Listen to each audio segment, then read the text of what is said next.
You're not taking that into the lift. We have to. The stairs will kill him.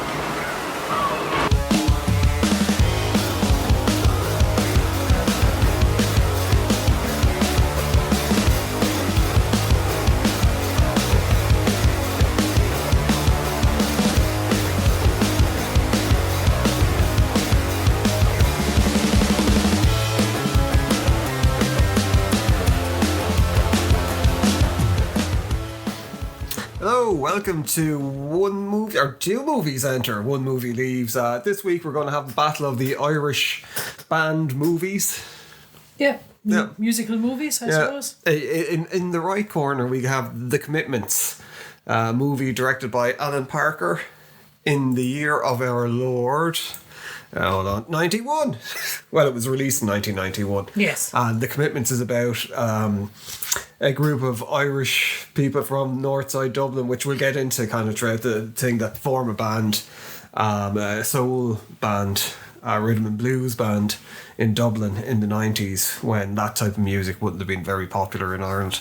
And then we have Sing Street, which is a movie set in the 80s. I think it was 85 it was set, which was directed in 2016 by John Carney, who also did another Irish music movie called Once, which I think won some Oscars. I think the soundtrack definitely won Oscars when it came out.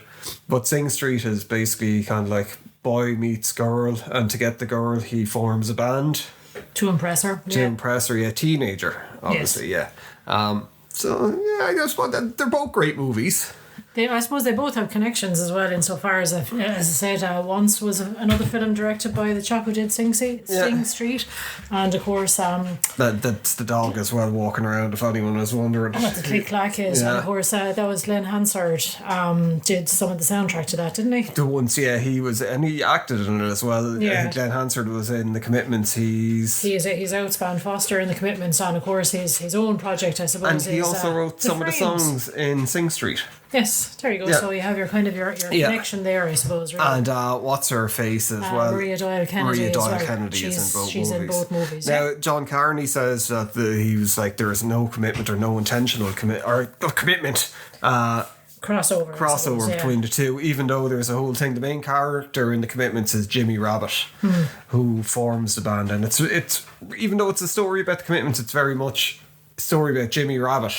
It is, and I suppose if anyone is familiar with the work of Roddy Doyle, it's sort of we have Colin Meaney as the dad, and of course it's a typical Northside Dublin family where you have Mammy and Daddy and a clatter of kids, and it was based on a trilogy of books. Yeah.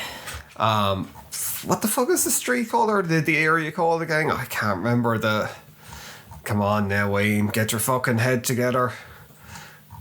What are you talking about? The Barrystown trilogy. Oh, yeah. That's what it was called. But Jay Colin Meaney is the dad, basically. The dad. It's the same family in it. And the second one, the Snapper.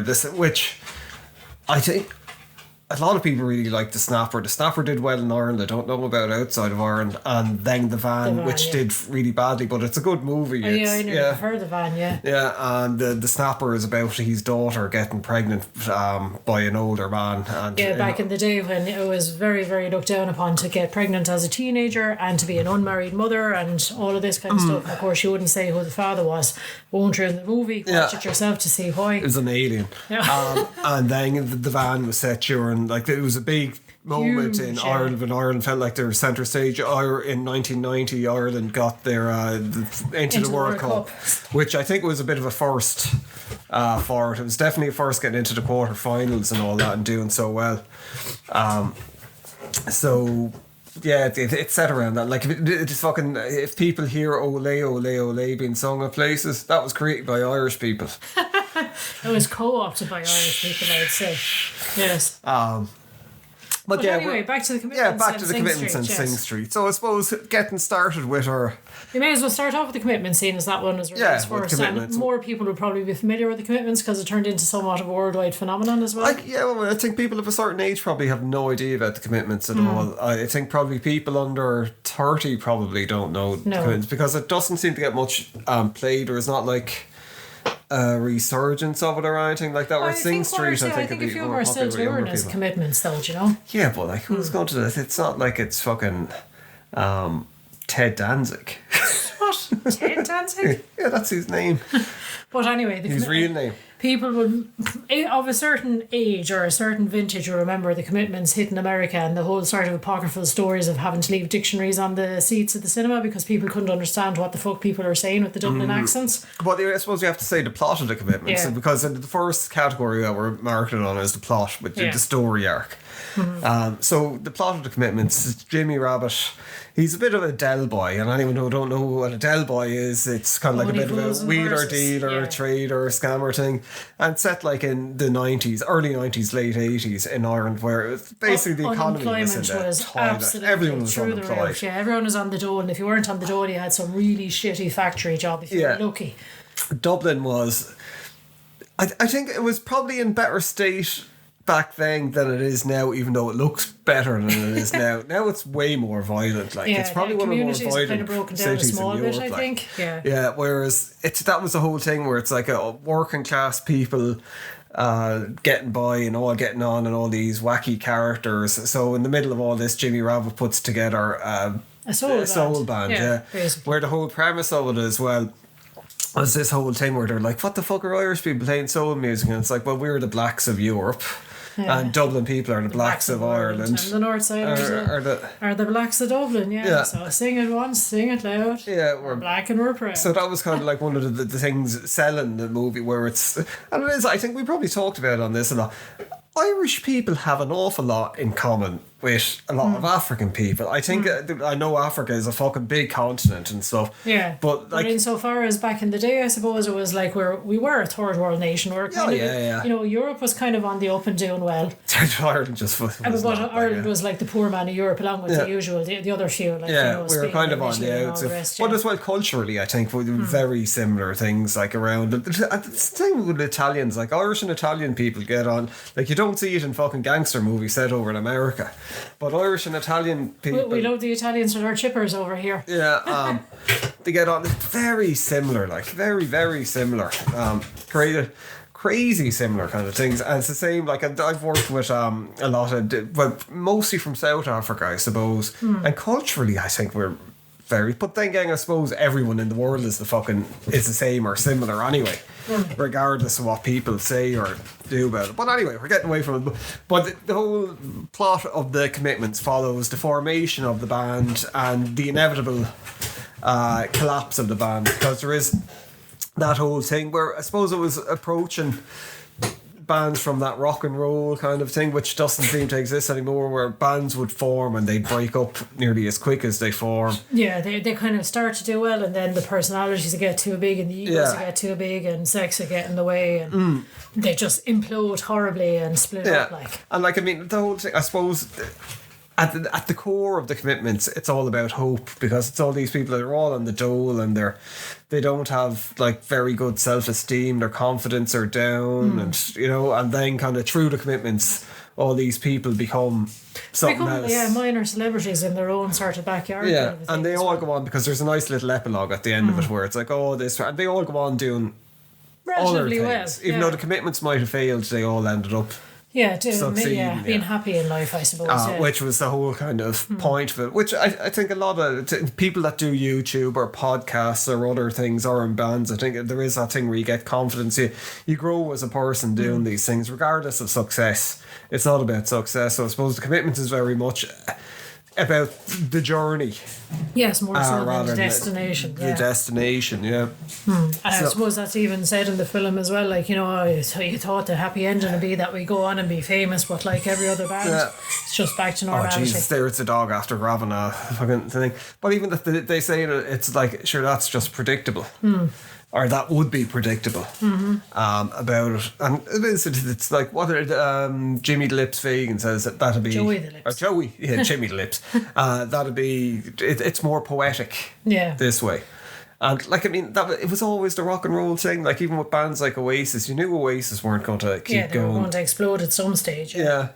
Whereas there's not so Well, much. it lays glory, basically. There was that romantic thing about, see, and even like fucking, like with, say, likes of Kurt Cobain, there was always like, people had this perception of Kurt Cobain as being this overly sensitive soul that wasn't made for the art and stuff. Whereas the truth of the matter is, he was probably murdered. And if he wasn't murdered, his life was destroyed by heroin and stuff. He wasn't that fucking sensitive. If you look at kind of videos about him and stuff, he wasn't. He was as much of a piece of shit as Courtney Love, I think. With it, but there was that whole thing where it's nearly this: certain bands, rock and roll, people wanted to live vicariously through him, but they wanted to see him burn because there was that poetry or kind of weird romantic kind of notion of the self-destructive artist. Yeah, you sort of like live fast, die young, and you burn bright, and you know, leave a beautiful corpse, all that kind of stuff. And that's kind of the commitments. With stuff.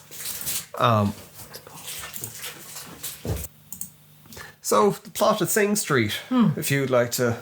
Well, I suppose it kind of there's a few different threads to it, but essentially there's a teenage boy. He's 15 years old. His parents are going through a rough time. They're sort of on the cusp of splitting up. They're going to have to sell the house, so they pull him out of his relatively middle class school because they can't afford it anymore. He goes to the local, I suppose, horrendous free school, Christian Brothers. The Christian Brothers school. Christian Brothers run by it. And when he goes there, he makes a few new kind of misfit, raggle-taggle friends. He sees a girl that lives across in the school, thinks she's fantastic, and decides he's going to have to start a band to try and impress her. And I suppose that's kind of it, really. I suppose there's a lot of other little threads going through it. The simplicity that there is like Sing Street, I think, has a lot more depth to it than probably the commitments. It's story wise, it is just that kind of story, but I think it's as sweet as it is, there is like a very, very harsh reality underpinning it all. And it's set in like 80s Ireland and Dublin as well. Again, which is, poverty stricken, very, very broken down, so the economy falling apart. The school is on Sing Street, which is also a place where one of the gigs in the Commitments, the one that they play in the hall, that's in Sing Street as well, Synge Street. And they call themselves the band Sing Street in the movie. With it. But I mean, I suppose when you say kind of there's lots of depth and all the rest, like, I mean, you get to see the home life of the young fella that's in it, his mother and his father. At the very start, yeah. Yeah, well, you see it throughout, sort of snippets throughout, like, and you have, like, he's very good relationship with his older brother, who's sort of like the hip rock and roll influence. But also, as much as the relationship is good with the brother has that, although the brother loves him, there's that bit of jealousy there because he's doing all the stuff that the brother wanted to do, and the brother is like seen as a bit of a dropout and a loser, and he's like, I paved the way for you. I could have been someone. I could have done this and I could have done that. That's it, yeah. But I mean, there's the brother, there's a sister just kind of floats around, but you see... the sister isn't really a part of it. Yeah, the mother and the father kind of, you see the breakdown and the heading towards separation, and you see the kids are commenting on it like, oh, well, the mother only has that one bit of sunshine. She rushes home to sit on the front steps every day just to soak up the sun, and the father never brings her away on holiday. But equally, the mother is off having an affair with her boss, and it's sort of all this... nobody's right, nobody's wrong. It's just a horrible, horrible situation, and you just see the impact it has on the kids, and they're trying to kind of keep themselves happy at once. Rafina, the main character, and it's like there's an awful lot underpinning her, a lot of tragedy in her life, which we'll get into because we'll be talking about characters later on. Absolutely, yeah. But I suppose getting into the plot, comparing the two of them. So with the story arc, I think. There's quite good arcs in both. But I think the Commitments is a little bit predictable. It's like, oh God, right, we're going to get together, we're going to see him rehearse, we're going to see him forming a bond, they become a tight group, they get their first gig, they get another gig, they nearly make it big, and then everything just feels spectacular. Well, as well, I don't think Jimmy is different at the end. He's the main character, he's different at the end of it. And as you see in later films, he's basically doing the same thing, whereas the rest of the characters, they come from, like, say the main singer in the band, Declan, he goes from being a bus conductor to he's a record deal, and he's like a fucking diva at the end of it with another band. A lot of the back end singers, they go on to become Yeah, the one in particular, I suppose she came from a terrible sort of, a council estate, high-rise block of flats, and, sort of clatter her children from her mammy, and all she does is like work in a chip fan and feed the children and stuff. And she actually is the one that even says it in the film, like, I have to stay in the band, it's the only thing giving me any hope. Yeah. She ends up being a country singer, like, at the end of it, so she actually ends up doing what she really enjoyed doing. And your man with the trumpet as well, he goes, or the saxophone, sorry, he goes on to be a jazz musician. And he only started playing it at the start of the Commitments. So, everyone kind of has their own little arc. Well, equally, I suppose there's a few people, like, say, there's a chap who's, like, obviously, he's more middle class than the rest of them. He's trained to be a doctor and all the rest. He ends up going off and being a doctor. And kind of, music is still his love and his passion, but he goes on to have his original career trajectory, I suppose. But with the main character Jimmy, he doesn't really change throughout the whole thing. It's implied that he has a relationship with one of the women that's still going on at the end. Whereas in Sing Street, I think the plot, it seems like basically boy meets girl thing, but there's more to it. It's like the family collapsing, and there's this whole thing at the end where it's like for brothers everywhere, where it's the only family that your man really has is like his brother, and then his brothers that he makes in the back, and it's like the Christian brother school, there's this whole multi-layer kind of thing with it. Whereas he definitely evolves as a character, like he changes drastically, where he's this shy boy being picked on at the start of it to be he like gets the bully on side, he's like stands up to the Christian brothers, he gets the girl.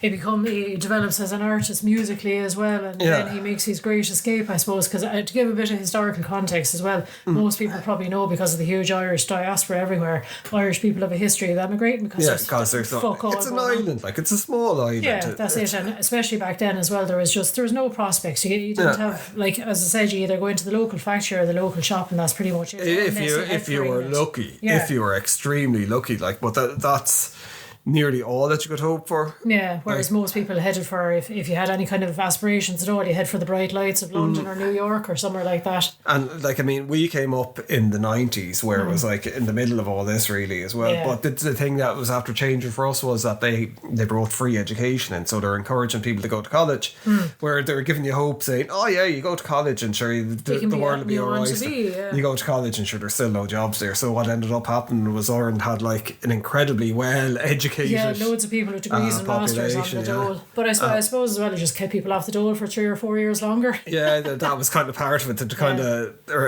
massage the unemployment figures. But yeah, for me, Sing Street I think has the better story arc. I'd have to agree with you on that. And I suppose just to give a bit of background context as well, The Commitments was actually the very first video I ever had on VHS. I thought it was Die Hard. No, it was what it was is we never really had a video player back in the 80s, and when we finally got one, that was the first video that we actually got with it. So I watched the shit out of The Commitments because it was the only video we had. Die Hard was I used to babysit for a family, and they had it on video. That was a cultural phenomenon at the time, and globally.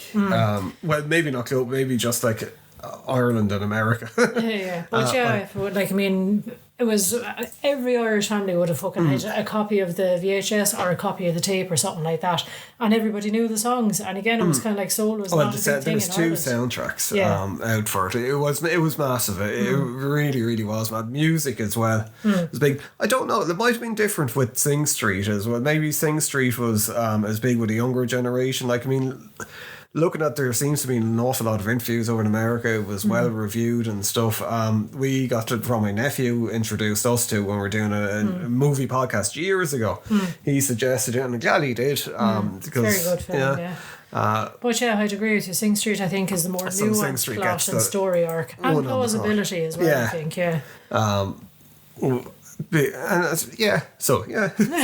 One to Sing Street. Yes. So entertainment value, rewatchability. Now, this is going to be very difficult because, as I said, we had The Commitments on VHS, and I have watched it like a million times, and I'll still happily sit down and watch it again in the morning. But Sing Street, I think, it's more gentle humour, and I think it's a little bit of a more bittersweet film, and I think it's a bit more close to sort of like life and reality, and everybody in Ireland can probably relate to it because everyone in Ireland has gone through that whole thing of going to a Christian brother school or wishing they were somewhere, sort of elsewhere so they could be artistic or whatever instead of living in a fucking shithole. Oh, that's what I said to you when he was going into the school. I found there was someone like threw a rat at him, and he he went into it, and it was just the brother with his back on the board, and people just killing each other and smoking in the classroom. And I was saying, I remember people used to actually smoke in the fucking classroom when we were in school. Like, you weren't meant to. Like, it wasn't like you were allowed. Sneaking it down the back. Yeah. Fucking not even out the back, to be over by the window just smoking out the window, and the teacher wouldn't pay a blind bit of attention because they'd be just off on the road. Half the time they were fucking drunk. Yeah. Anyway. Well, that was, I suppose, your good experience with the Christian Brothers School. Yeah. If you go back a couple of years before that, the kind of the generation up and the generation up again, Christian Brothers is not a nice place to be. They're notoriously violent and notoriously abusive. I think it was the school that we were in was lucky, I think, with the brothers. You were very forward thinking. There was never any stuff about abuse coming out. Now, people got the shit bet out of by the brothers and stuff, but there was never any like sexual abuse stuff came out about it. And for the most part, like you even said it, like most people that you ever met that went to that school, I won't say the school because I give but talks yourself, but you were like that. Yeah, everyone has good things to say about your school, which is not the case for every religious school at all. I mean there was over 1,000 people in it. It was rough at times. Like, it could be incredibly rough at times. Fights on the school steps, kind of a thing. Serious fights. But the teachers were great, and the brothers themselves were great as well. And I think as well the difference was our school kind of pushed the arts more than. That's what I was going to say. This probably wouldn't have necessarily happened in your school because they have very big artistic kind of a strand to it. Like, I mean, they have, sort of the musical society and the Amdram and all the rest where it's accepted, whereas in a lot of other schools, like, well, you're fucking queer if you're into that kind of stuff. And this is part of the film as well. It's like he gets slagged off for turning up to school with like his hair all done up with eyeliner and stuff. And there's a lot of kind of, I suppose, repressed homosexuality from things. But some of the, like the bully is where you end up feeling sorry for the bully. Again, you get to see the home life and it's miserable. Like. Yeah, it's just horrible kind of situation. And it is the thing, 80s Ireland, not saying that everyone had a horrible time, like, Yeah, but no one had fucking money, like, So it was a fairly realistic depiction, I think. And there was no hope. So, the only hope that people had was getting out of the country. That's what a lot of people's dream was. Yeah. With it, but I suppose that doesn't really for entertainment value. It makes them sound like they're both miserable. The films, but no, I think both of them are very uplifting and very they're feel good films. You come away from it kind of going, things are a little bit shit there for a while, but look, people persevere and look, everyone kind of came out. I think it's the Irish spirit as well. A lot of Irish people, it's like when things are shit, people still just get on with things, but not in a kind of a stiff upper lip fucking English way. Just fucking joke about it. Have a joke about it, and it's like, look, it could be worse. Yeah. Whereas I think both of them, what they have is like you have your family and you have your friends and you have your support system still around you, and even though you mightn't have money, and it's kind of like, we were poor but we were happy. Yeah, pretty much. And it's like, but I suppose entertainment value and rewatchability, I actually can't choose between the two because I'd watch the two of them over and over again. Yeah.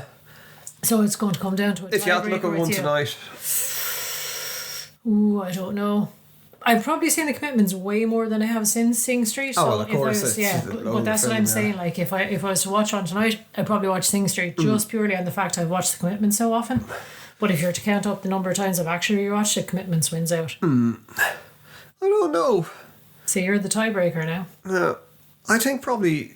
It is close, and I think for a film like Sing Street that's relatively new with such a young cast, low budget as well. Yeah. I don't know. I actually don't know. I think probably The Commitments probably get it. Like I think with The Commitments, for different reasons, I look at it again over Sing Street, and I think it's probably just being older as well that. Say The Commitments probably you might relate to it more to it than I suppose actually if you're going to The Commitments, I suppose I'll pitch it and say probably if I was being objective rather than subjective, I would say The Commitments would have to win it out because it's more of a phenomenon, like it's really, it went worldwide. It's the music, the music in Sing Street is very good as well, but it's different music from what we're into, I suppose, whereas The Commitments as well, it's like we would have grown up hearing it on the radio and stuff. So I suppose kind of with that nostalgia kind of thing. So for people in their late 30s, 40s, 50s, I think The Commitments. Yeah, maybe the younger generation might like Sing Street that little bit better. Yeah. So I suppose Commitments wins that one then. Yeah. That round. On to the next one then. The theme, the identity, and the depth. Yeah, it's different with the team. I think the two of them share some similar themes about hope. Yeah. And music uplifting people and being a creative outlet for, sort of. Yeah. And like getting over adversity through the healing power of music. I suppose it's the whole thing of like sort of starting off and you slog away and you get your first gig in the local community hall and try and springboard for there and see how you go, like, But I suppose identity and depth of commitments is, as I said, it's a basic enough arc, I suppose, or a basic enough plot, a basic enough sort of... But the identity of the commitments, I think, is more like Sing Street, for as well as it's shot, the visual language in it changes. Like, I know that's probably meant to be part of the thing because what's happening as the main kid in it is evolving. Yeah, he's going through all these different musical influences. Yeah, I suppose, so he's like dressed up as Robert Smith at one point. I think he's a new romantic thing, before he finds himself in the whole thing. Whereas with the commitments, it's very much like, right, this is it. Soul is the music of the working class and we're working class kind of a thing. Yeah.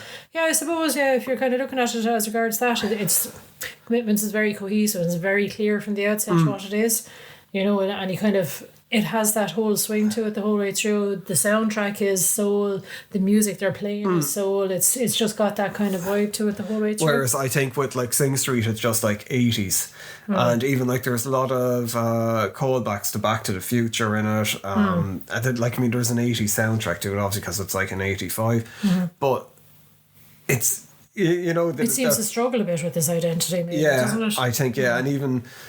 I think the way that it's shot as well, like with the commitments, you look at, like, it's grimy, it's shot grimy. Even like when they go off, it's all very like, it feels like it's a guerrilla shot movie, even though it's not. But I don't think it would have been orchestra because I don't think you could capture Dublin. Because like Dublin is nearly like a character in the movie itself. It is, yeah. I mean, where it's not so much in Sing Street. And that's the thing, I suppose. Dublin in the commitments is the Dublin of the late 80s, the early 90s kind of thing, where it's like council estates were just absolute. They look like war zones. They weren't war zones, but they look like war zones because the councils just didn't bother. They just abandoned them, like, that's it. Yeah, so you'd see like kids, on fucking running wild on horses, on fucking sites that look like dumps kind of thing, and even sort of the nicer areas of Dublin that are shot in it, it's still like that old kind of decrepit shop fronts are that kind of bit dingy, and all of this kind of stuff. The pubs are that whole sort of smell of Guinness and smoke and farts. I think it was a very quick shot of it where it was like it was someone had an old container at the front of their house that they had as a shop, and that would have been the local shop, as in a shipping container. Whereas Sing Street, I don't know, like, I mean, I know that Dublin wasn't all like that, but like Sing Street, I think, gives a more... I think Sing Street is a little bit more middle kind of class view, as well. It's in the nicer areas, like over Harcourt Street, that kind of into Dublin, which is it's more George and it's more... well, he's from enough, but like, I mean, the Christian Brothers School, it's, and like, I mean, some of the kids there, like... Yeah, some of the kids are from council. But even like the council, they're kind of nicer looking. Like, I suppose the thing is that it would have been hard to kind of shoot it. That's the thing, when the Commitments has been shot, Dublin was like that. Yeah. It was that sort of like, street markets and people out fucking selling whatever little few bits they could and kids running wild, and that was the thing as well, the casual violence of back in the early sort of emergence of Ireland, where if a kid was running past you, give him a clip across the ear and nothing to be said of it. It should be like that now. Should be able to drop bricks on their heads. Jesus Christ, maybe like Wile E. Coyote and the Roadrunner. Yeah, because that doesn't damage kids at all, like, my God. Sure, what was that ad that they used to show? Yeah, this is the thing, I don't know if anyone else kind of like had to have ads about like why you shouldn't beat your kids. Or there was like a thing, real kids don't bounce. Yeah, the cartoon thing, it was fucking awful cartoon. Yeah, it was like the father like strangled him like Bart Simpson, but it's like he pisses on himself. Then when he's trying, he's like, you pissed on yourself. He throws him down the stairs. And then it's like, it goes back into like the real world, and it's a real boy. It's a dead kid at the end of the stairs. Yeah. You're like, Oh my The god. fuck? Yeah. That's it's kind of like Tom and Jerry, and then it kind of goes Yeah. back to the real world. It's Now, it was unintentionally hilarious as well, so it kind of like encourage you to attack children. No, it's just you're twisted and perverted and warped. Right. But I suppose that was like, I mean, we were laughing along because it was our childhood as well. You know, there's kids, they'd be cheeky little kids in the pub and they go up and they'd sit where they're not supposed to and start interfering with the sound desk. But people would come back and fuck off and just sweep them off and clatter them onto the floor kind of a thing. But it was not malicious. Yeah, it wasn't like kicking children. Yeah, it was just like brushing them off, and that was our childhood. Like, do you know what I mean? Where kids did get fucking swatted out of the way if you were being a little bollocks, you know. It was fucking my teenage years as well. I remember getting fucking a bartender who I still know to this day, who got me by the head, and you know the way in fucking WWE matches or WWE where they bounce people's heads off of tables and things like doing that to me, because I was being an asshole. I was just sitting at the bar just annoying him for hours, just like I was like, yeah, fair play. Like, you wouldn't do that because now people would be like, oh, you get done for assault, like and stuff, and it's like, oh well, I don't know. Yeah, you forget. It's only when you look at stuff like this as well you realise like kind of like there was a lot of casual violence, and how far we have changed as well. And I suppose as well, fucking when you're looking at films that are a little bit old and they're kind of like, oh my god, the father's giving out about it costing £1 for like, you know, 2 oranges and 2 bags of crisps. And I was like, you wouldn't even get 1 bag of crisps for like £2 now, kind of thing. It's just how much times have changed, I suppose. But I suppose depth wise, I think there's, like we were saying, there's more depth in Sing Street. There is, I suppose emotionally there is for sure, because there's so much going on with all the different characters, like, and all the guys in the band, they all have their own kind of thing going on as well, you know, sort of you get to see a bit of all of their home lives. Like, we're going to get into characters now in the next bit, so there's no... But that's what I mean, the depth of it. You do get to see everybody's backstory, I think. So, T, who would you get? Sing Street. Sing Street. Yeah. Yeah, I give it Sing Street as well. Even though I think visually, but that'll be another category that will be marking it on.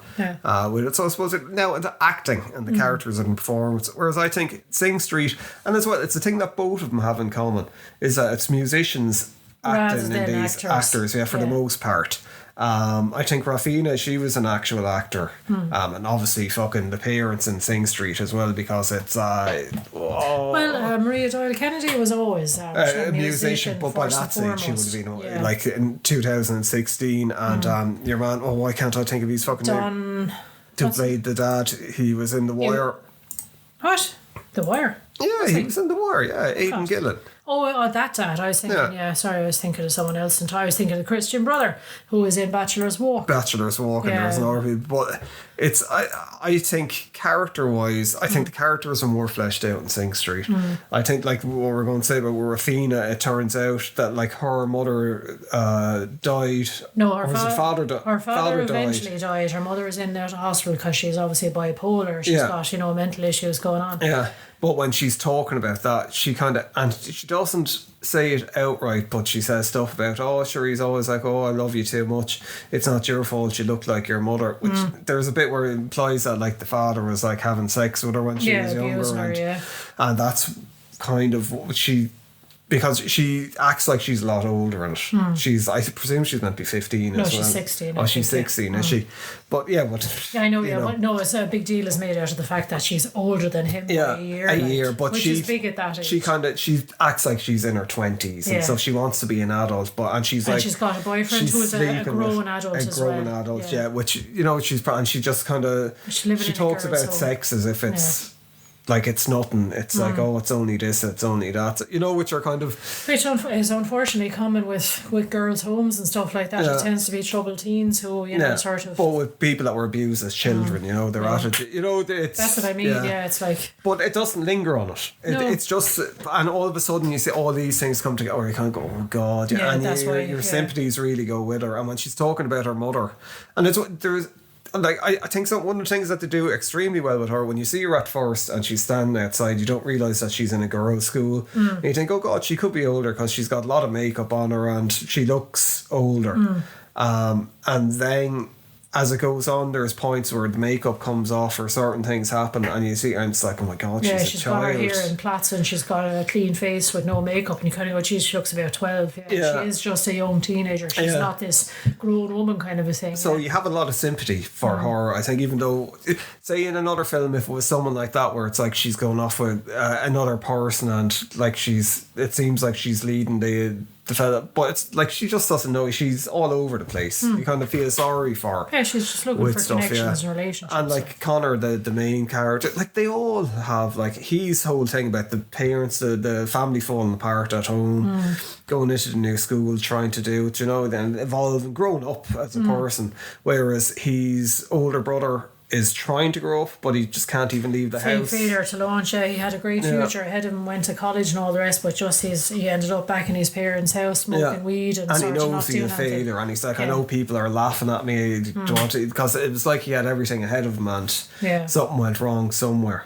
And the thing, the parents, they're just falling apart. The people in the one of the guys in the band, who turns out to be his best friend, Eamon. What was his dad is away? Oh, in rehab. Yeah. And he's like, what's rehab? And he's like, it's a place where you send people that like to drink too much and beat their family. Yeah. And again, it's just said so casually and all the rest. And it's like, oh God, yeah.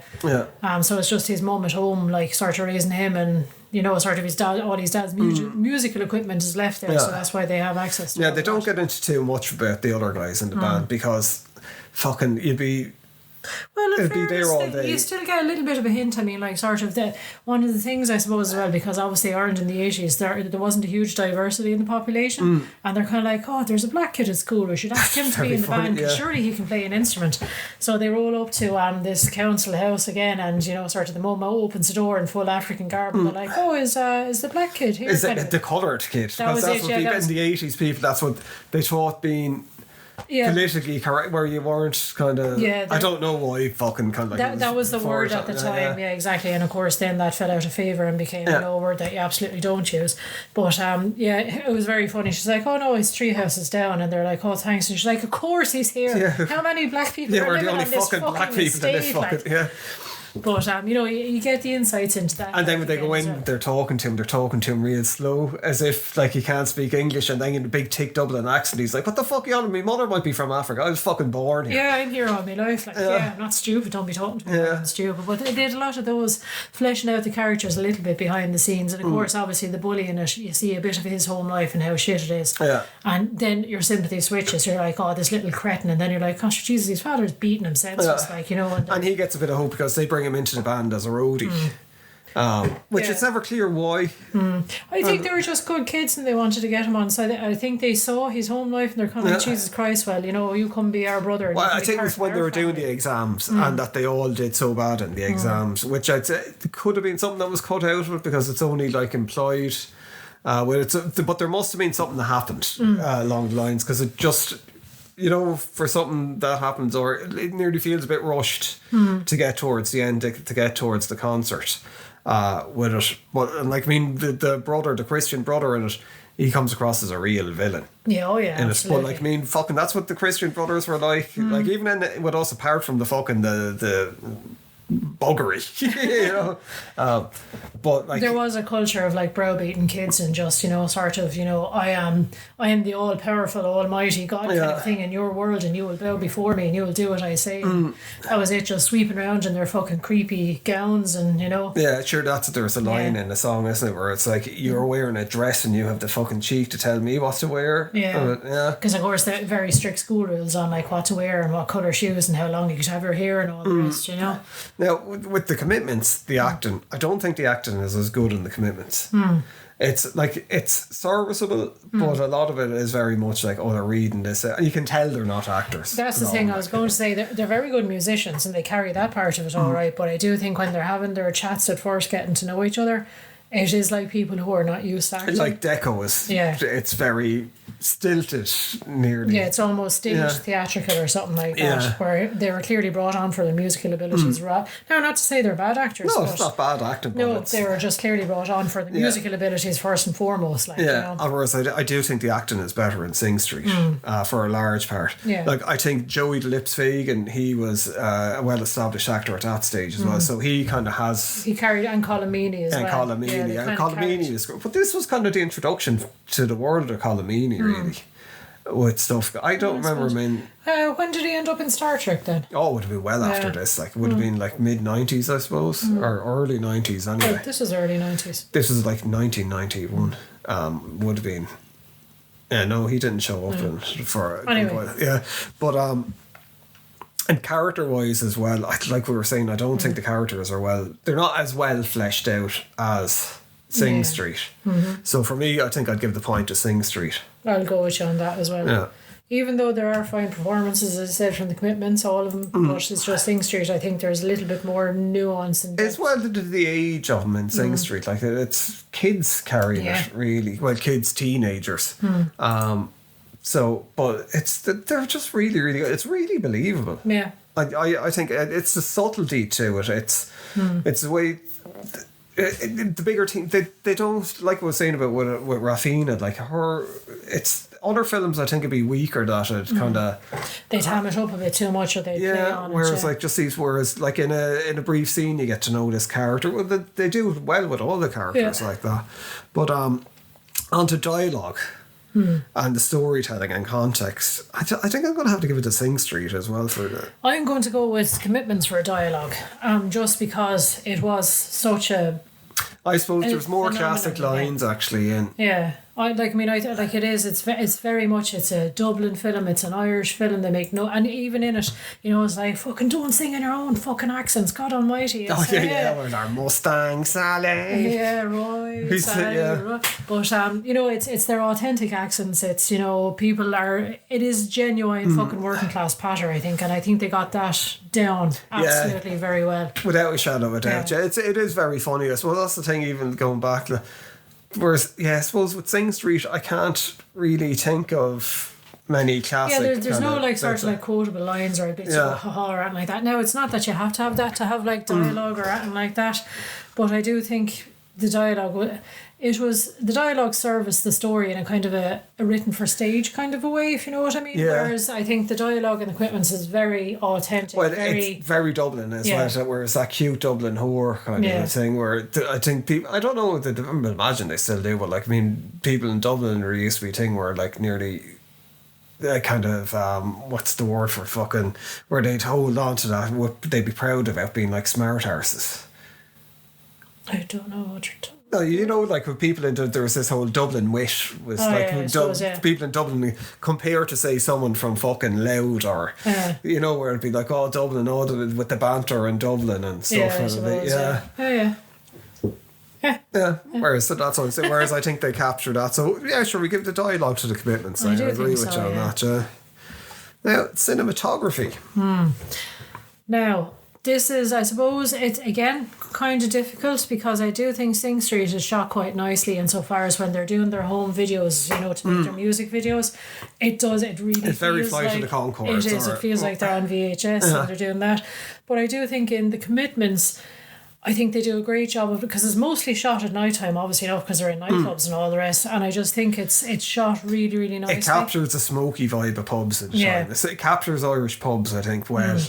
And I think as well, you see it turns from when they start off in sort of the community hall, it's all very sort of horrible, harsh lighting, daylight and all the rest, and they look a little bit sort of, wet behind the ears and just starting out and uncomfortable in their own skin. And then as they become more polished themselves, the actual cinematography, I think, becomes more polished as well. Near the end. It kind of moves with them as a band, so it shows them as a very professional, polished outfit. But even Dublin is shot very, very well. Yeah, even though it's it's a shithole, kind of in the film, but it's shot very, very well. It's a picturesque shithole. It's this epic landscape. It's almost like the Wild West kind of a thing. As I said, you have kids cantering around on horses in the inner city and, sort of people out on fucking Moore Street selling vegetables or whatever. was Sheriff Street. Oh yeah, Sheriff Street. Sorry, but no, Moore Street. Sheriff Street as well in the 80s and the 90s. Part of the 90s in the Notorious Street and area in Dublin where the law wouldn't even go. Yeah. Because they get killed. Basically, like and that's the thing. There were a few areas. Like I mean, I lived in Dublin myself for 4 years, and there's a few areas like that still, even at that stage, which that would have been towards the end of the 90s, the early 2000s. Sheriff Street was still a no-go area. Such if you weren't from Sheriff Street, you know what I mean. If you weren't of sort of that neighbourhood and that community, I suppose. But again, it just showed sort of the harmony of everything just kind of rubbing along together and just getting on with life, even though they didn't have a fucking penny kind of a thing. And I think it's shot like, I mean, Sing Street is shot well, but it looks like a more modern film. It doesn't look like it's from the 80s. It's from the 80s, no. Now there are some things I think the cars in it, they're spot on. Like I was very surprised how authentic they got that, because they had the whole street full of like cars from the 80s and they all look fairly new, which they would have done back then, rather than like the vintage cars now. And the instruments, and as well the fucking whatchamacallit, the light on the bike.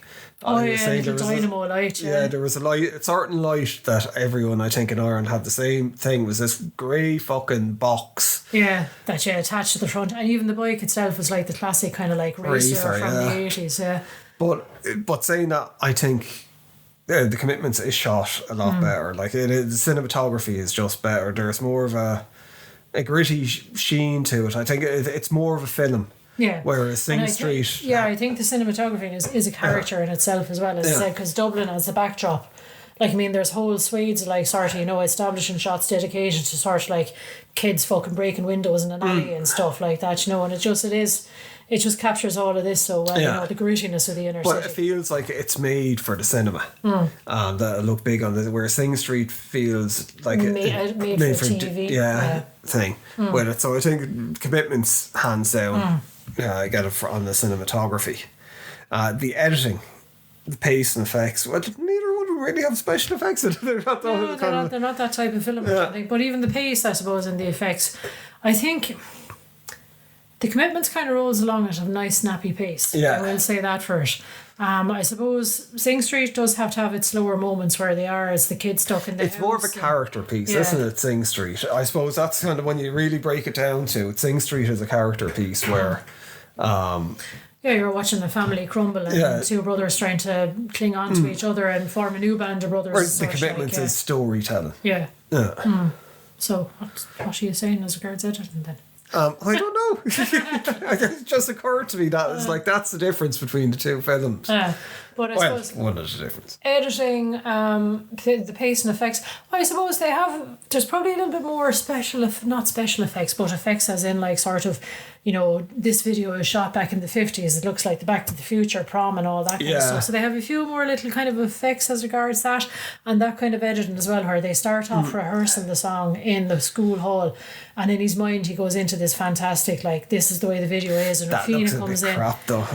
It looked a little bit, a little bit shot for TV and all the rest, but at least, there was this whole kind of narrative going on there, and then it's like he snaps back to reality and he's just in the shitty school hall. Yeah, I think with the ending of it, I think the director said at one point now, I think he meant like at the very end where they go off on the boat, that it was meant to feel like a fairy tale, that I was like, look, this isn't really real, or maybe it's not real, and like it's not going to last. They're kids. Yeah, they're going off, they're trying to sail to England in a little small boat, like. Whereas I don't know, I think maybe the whole thing where I got lost with Sing Street was that bit where they're playing the last gig and it's like they get everyone on side suddenly, magically. Whereas a lot of it was kind of realistic, and I know it's a feel good movie at its heart, and he gets the girl and they run away together, so you don't want that's, but like I went to school like that, and I can tell you we were at Battle of the Bands. You would have been booed off stage, bottled off stage, never mind booed off stage. It was like people, you fucking want to have some guts to go fucking off at those things, because people were just there to fucking take the piss out of you and fucking belittle you. That was it.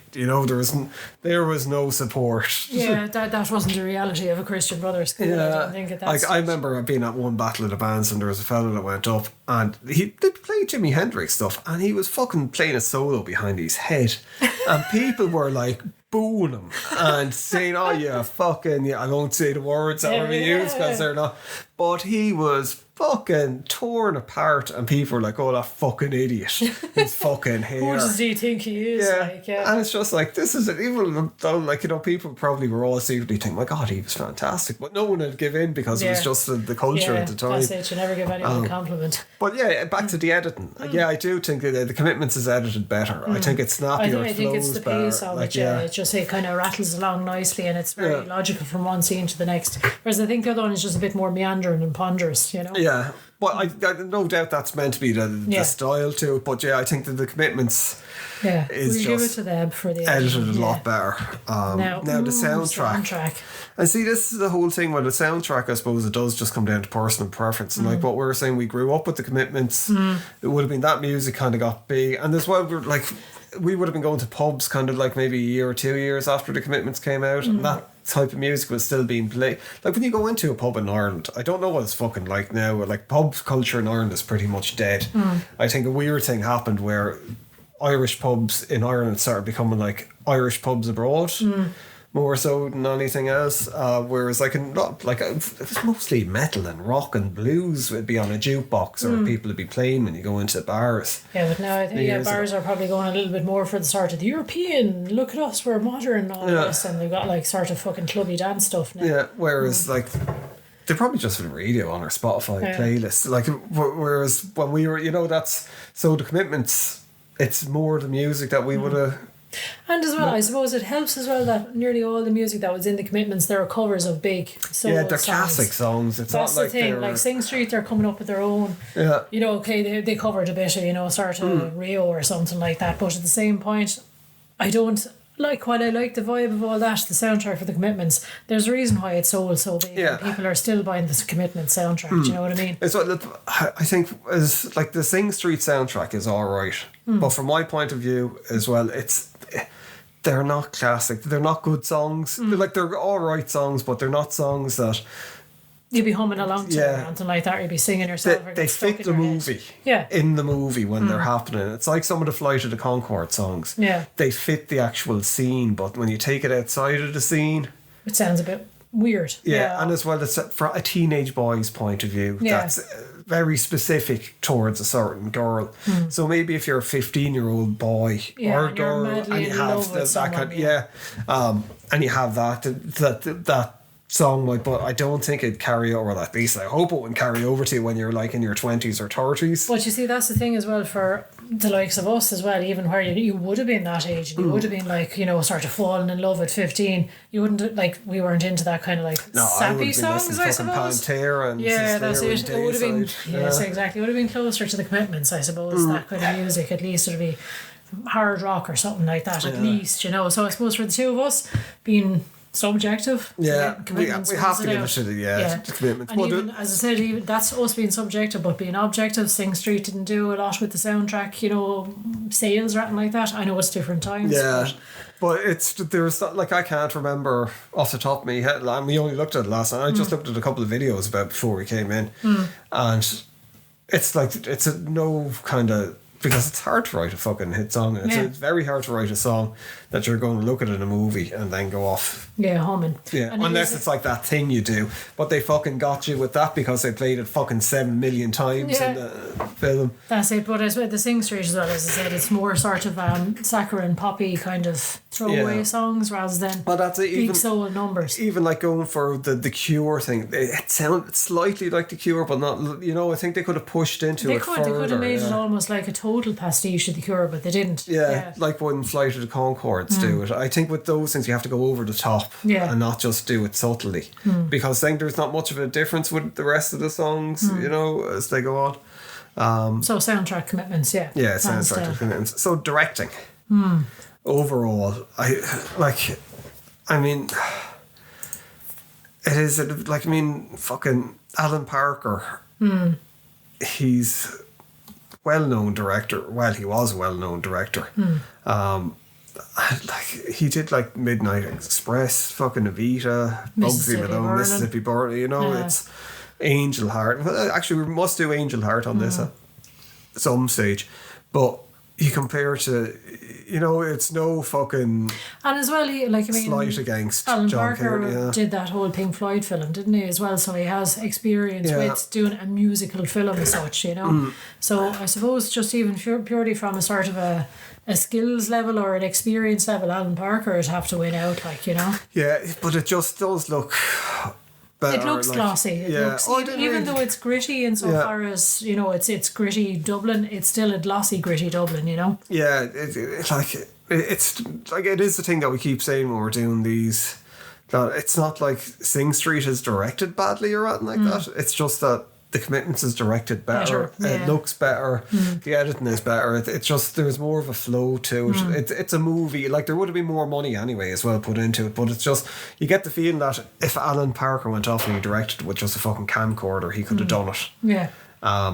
Because it does feel very much like a point of view film and nearly a documentary style to it, whereas Sing Street has that kind of straight to video vibe to it. And I suppose if you look at the Commitments as well, if they re-release that into cinemas, you could kind of see it going down the Rocky Horror Road, where you'd have people singing along. It'd be a thing in the cinema, It'd be a sort of a big sort of an all-out, event, whereas Sing Street would be just a sort of a, as you said, a character study in the cinema kind of thing. And it's like, we've talked about it before on stuff like the way that John Carpenter, I don't think, gets enough praise for the thing with what he, like, say, outside the special effects and the atmosphere, like what he managed to do with having like 12 characters or 10 characters in it, and you get to know them all. It's very hard to do and make it like having the dialogue flow well between 10 people talking, like just as an actual exercise in itself is very hard to do. Whereas Alan Parker, I think, does that very well with all the different, like, there was a lot of people in the Commitments band.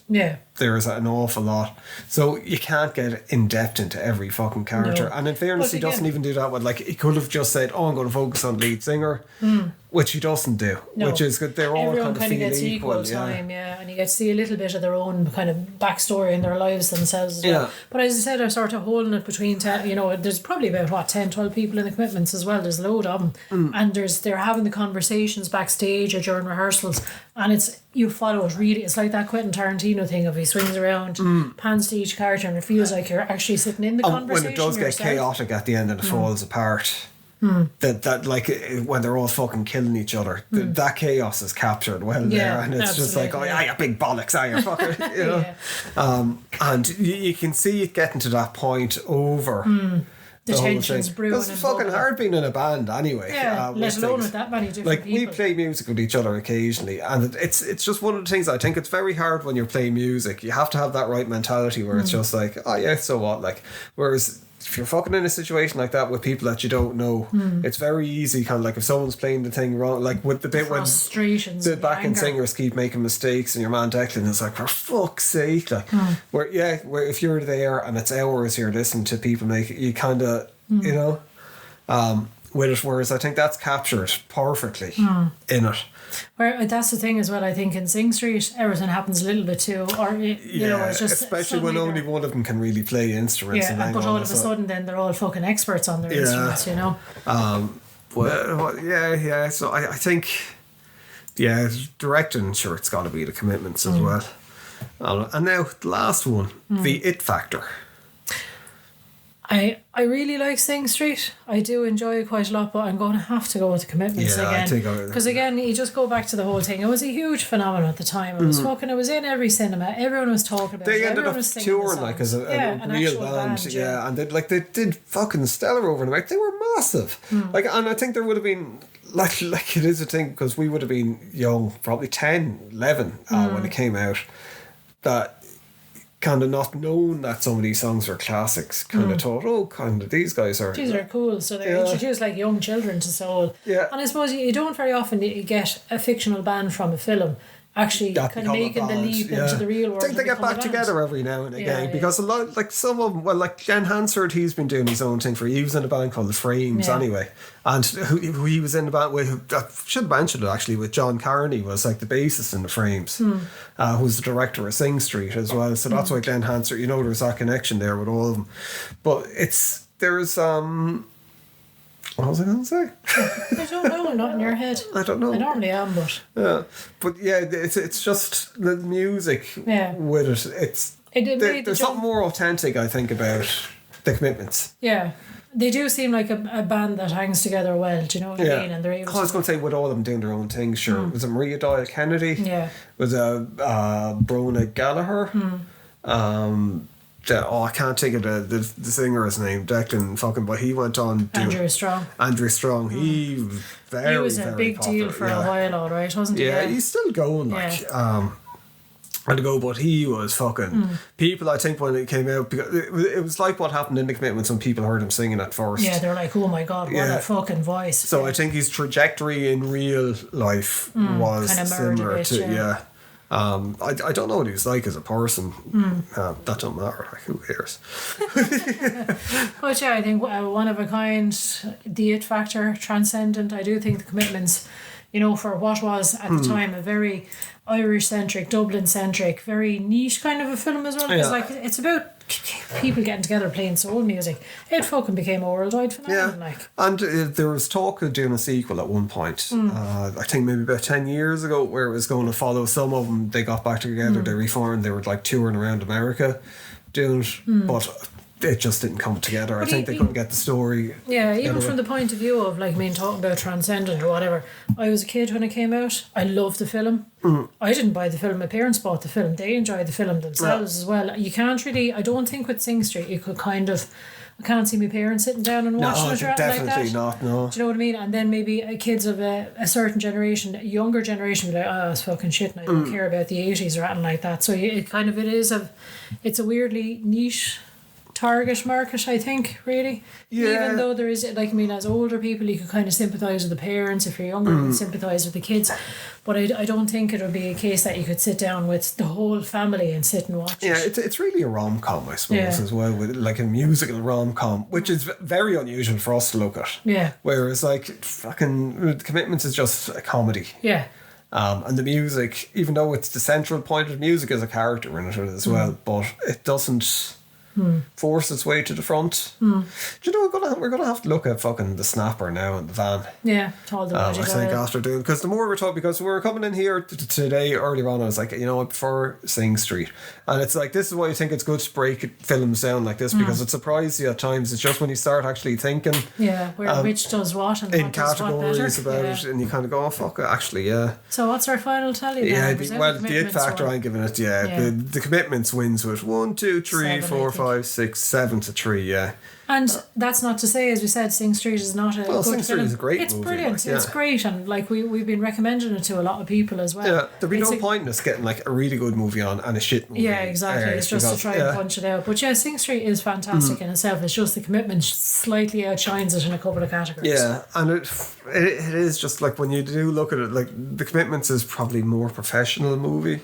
There's more people like probably involved with it, and more people involved with it. But I don't know, I think the Commitments is very much of its time as well, and it's like I was saying to you, I'm listening to an audiobook or Quentin Tarantino's thing on movies, and it just makes you realise sometimes, Jesus Christ, you know, like, I know people, they don't sound like a boomer with things, but like, movies have gone down. Certain types of movies have gone down fucking hill. There's like the directing things, the Hollywoodization. There's not like a lot of...